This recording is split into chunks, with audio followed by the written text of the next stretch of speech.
Some of the best proofs of the failings of communism and socialism come to us from Venezuela. But it's not just Venezuela. You got to think about the people of Venezuela and how they are supporting the political right all across the Americas, indeed. In fact, when Javier Milei was sworn in as president of, Argentina, there were a lot of people in the crowds waving not only Argentine flags, but Venezuelan flags. Now, a lot of these countries, Venezuelans, of course, aren't yet able to vote, but they're definitely doing what they can to support the side of non-communism, non-socialism, of the political right, because they have seen the destructive power of communism in their own country. Let's look at this. 7.5 million people have fled Venezuela. 7.5 million have fled the nation of Venezuela. Guys, that's out of 30.5 million. So about a quarter of the population of the country has fled. Holy smoke, guys. And probably a lot more would like to. The nation of Venezuela is living in abject poverty. You know, well, that's South American country, blah, blah. No. Guys, the largest oil reserves on this planet are in Venezuela. Venezuela's got more petroleum reserves than any nation on earth. By all accounts, Venezuela should be rich, not living in abject poverty as they are today. So take that into account, folks, when you think about Venezuela and where they're at. It's a shame. It's a crying shame. Now, I've had a lot of people comment to me when I mentioned this before. Oh, it's because the system's corrupt.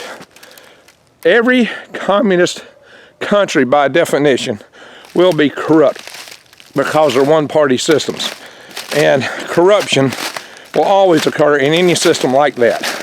Because communism is not a great idea. Communism only survives when they can run everybody else out and control the narrative, control the media. Oh yeah. Nobody today talks about disinformation, misinformation, do they?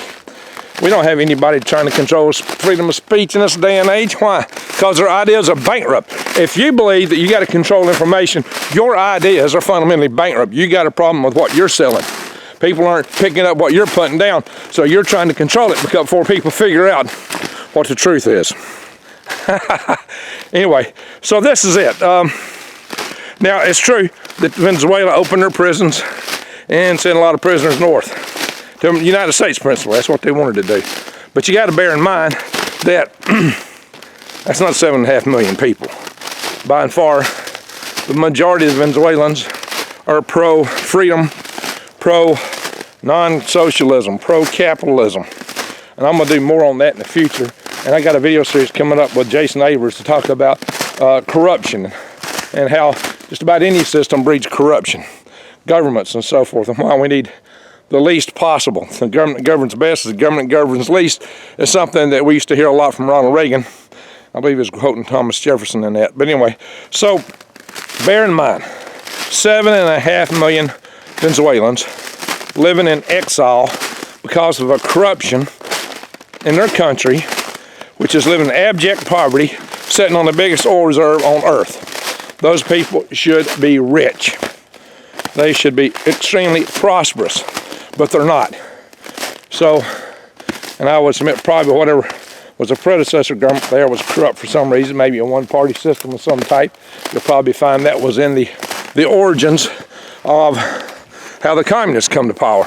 But communism didn't do them any good. Communism led to ruin. They thought it was going to be the answer to their dreams, and instead, it smashed them. So, but communism, once it takes over, is hard to root out. Once you get a system and it's got the power, and they take over the government and all other parties and make other things illegal, it's hard to root that out. And that may be a problem we're facing. That's what the Venezuelans are trying to tell people. They're telling them, look, the Cubans warned us, and now we're warning you. That's what they're saying. And bear in mind, if you go down to South Florida, where all the Cuban exiles live, they're very pro-political right. They do not support any leftist agenda. They do not want to see socialism or communism. Why? Because their ancestors fled from it. They know what it is. You look all over the world, people are fleeing from communist countries, always have been, and socialist countries.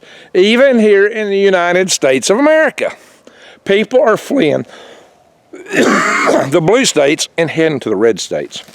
That's what's happening right here. Even California, they're losing people. So that is the trend. And there's a reason for that. Socialism fails.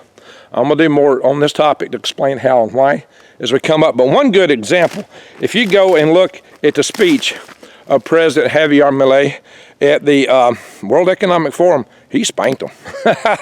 He laid it on. He laid it on heavy, and he explained why socialism is a failure. He explained why communism is a failure, and he explained why these people had subscribed to it and were on the wrong track. He laid it out. So I will probably do a video especially on that. I've been debating it, but I was afraid to get a strike for covering that, both from two different standpoints. I ain't going to bring it up now. But guys, that's the bottom line. That's the bottom line you need to take away. That's what you need to be aware of. Oh, yeah, this is Greg Allison with Green Griggs here in frozen North Alabama. This is not Alaska. It's been like this here. Oh, this is Monday or something, Sunday. I don't know. It's been days now. I lost track of time. Today is Saturday. It's the 20th of, I say I'm losing total track of time. It's the 20th of January, I believe, 24. And we've had this snow on the ground for days. It actually came in as heavy sleet for the most part, and that's why it's so hard and probably don't melt so easy. But then we've only seen one day out of this week that's had a little bit of temperature above freezing. It's going down to 7 degrees tonight. I think it's 16, 17 degrees right now. So everybody's got to brace for the cold. Prepping is very important. You got to be prepared for what Mother Nature throws at you, but more for what people on two legs throw at you. So be ready, guys. Prepare yourselves. Check out prepwithgreg.com for long-term food storage, and check out Tree Leaf Market and Eden Brothers for seeds. So you need to grow your own food. But by the way, guys, if you're not subscribed to this channel, subscribe, bang that notification bell, and click all. And I'll be doing some content like this here. And I'm going to take a lot of my news content to my channel, Swivel Head News. So look up Swivel Head News and subscribe to that too. That's interesting. These patterns, I don't know if you can see these patterns in ice down here. They've got little stars. There, I guess it's fractures. It's breaking, maybe like when I'm walking around. But it's kind of neat. You see that? Probably yeah, I believe it's fractures. This stuff's pretty. This is hard pack here. See that? This ain't fluffy snow. This is hard pack. How does it feel asleep? And this is the kingdom of the walnut. I've done a lot of videos on this tree. In Vinland, for my Nordic friends, we got vines out here. This is Vinland. As you might see, big vines out here. Anyway, all that said, thank you for watching, and Greg out.